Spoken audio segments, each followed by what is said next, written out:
Thanks for tuning into the Texas Scratch King channel. Please don't forget to subscribe, like and share this video. And make sure you hit the notification icon bell so you will know every time a new one drop. In this interview we will hear the mind of legendary Dogman Frank Rocca.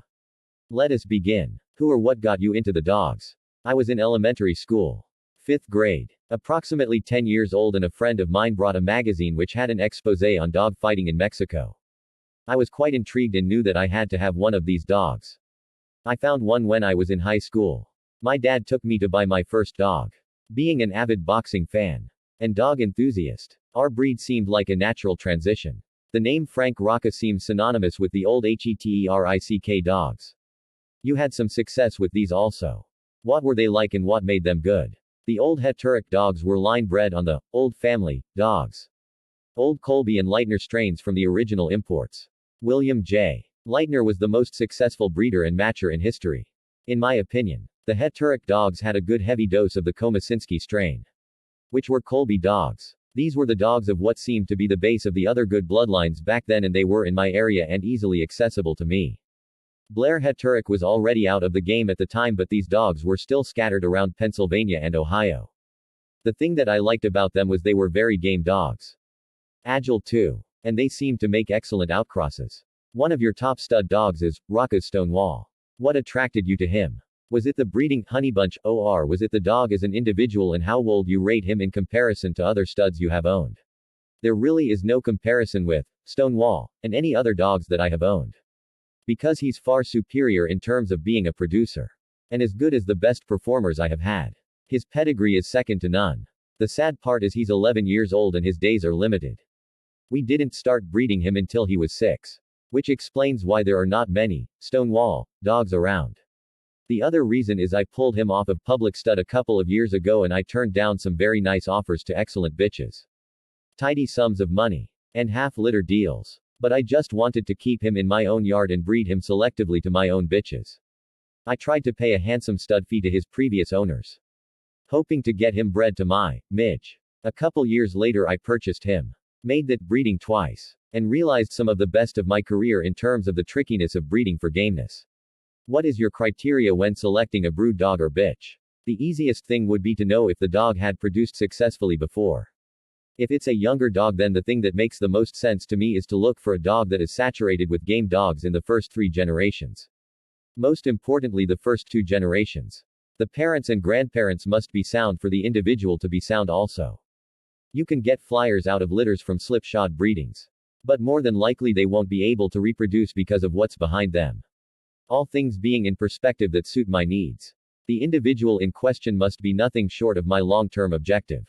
What is your criteria when selecting a match dog or bitch? Selecting a match dog or bitch wouldn't be any different from selecting a brood dog or bitch. Usually my first priority would be gameness naturally, or I wouldn't be into game dogs. The next thing would be ability. Ability would be comprised of a few things. Wind, wrestling ability, bite, agility, and temperament would be right up there also, because if you cannot handle your performance dog, you will have problems.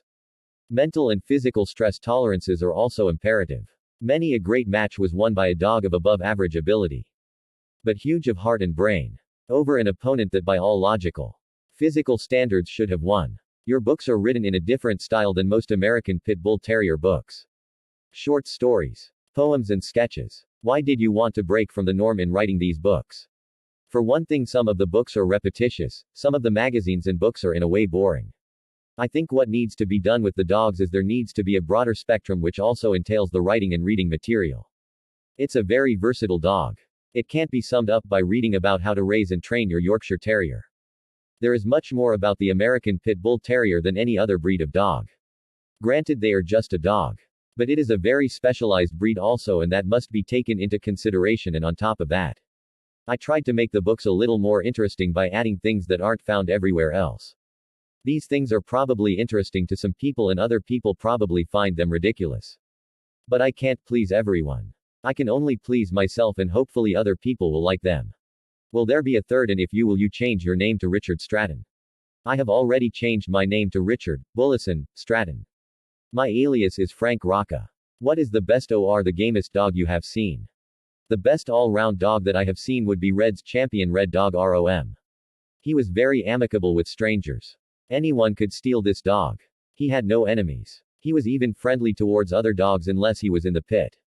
He was one of the best producing dogs I have ever seen. He was a destroyer while in the pit. A fast finisher. When he got into another, ace, caliber dog, I saw him go 318 and he proved to be dead game.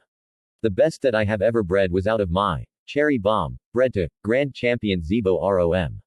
I got a dog called Bobo. I've had dogs that were close to him in ability that I bred, but I would still have to say he was the best. The best competition bitch that I owned was Cherry Bomb. She put my kennel on the map.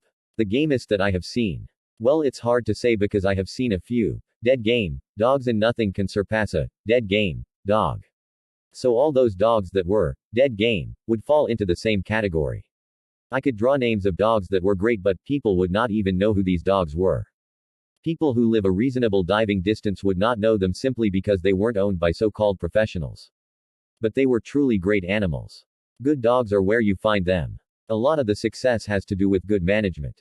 How you care for and raise them. What about in your yard today? The breeding bitches that replaced Cherry Bomb and Red Gal, or Rice and Midge. They are both too old to have puppies. They are just finishing out their days in the style they deserve. I have some up-and-comers that I am high on. They are well-bred bitches that have proven themselves. I just don't have enough litters on the ground to tell yet. I have several other dogs being line-bred and outcrossed. I don't have enough of their offspring yet to give an appraisal as to their ability to produce in comparison to Stonewall, Diamond Head, Mongoloid, and Hammer Head, or the Integral Cogs as a stud team. Monkey, Mamba, May Rose, Heidi, Fontina, and Zelda, or my brood bitches. What style of breeding do you prefer? I like to make cold crosses or battle crosses out of two tight strains and take these individuals and breed back to the original strains. The first time I ever made an inbreeding was 2 years ago. Using Stonewall over one of his daughters. The reason it has taken me so many years to do this is because I have seen good dogs inbred and the results were just disastrous. So I am not that high on inbreeding. But it does seem to work with some individuals. Half-brother and sister matings are my favorite for line breeding. The key word, of course, is selectivity. During your years in the dogs. In your eyes. What changes have taken place? The good, the bad, the people and the dogs. The competition is more fierce. The yards are larger. There are more people in the game. Not only in my country but internationally. The tougher the competition, the better the dogs. The negative side is that some people are drawn from a criminal element. They look to the dogs for the wrong reasons. They are not really into it for the dogs, they are into it merely for gambling. They look at a pair of dogs like they look at a pair of dice or a deck of cards. A fast way to get rid of easy money. Lastly, you have seen how we operate down here. Our yards are basically small.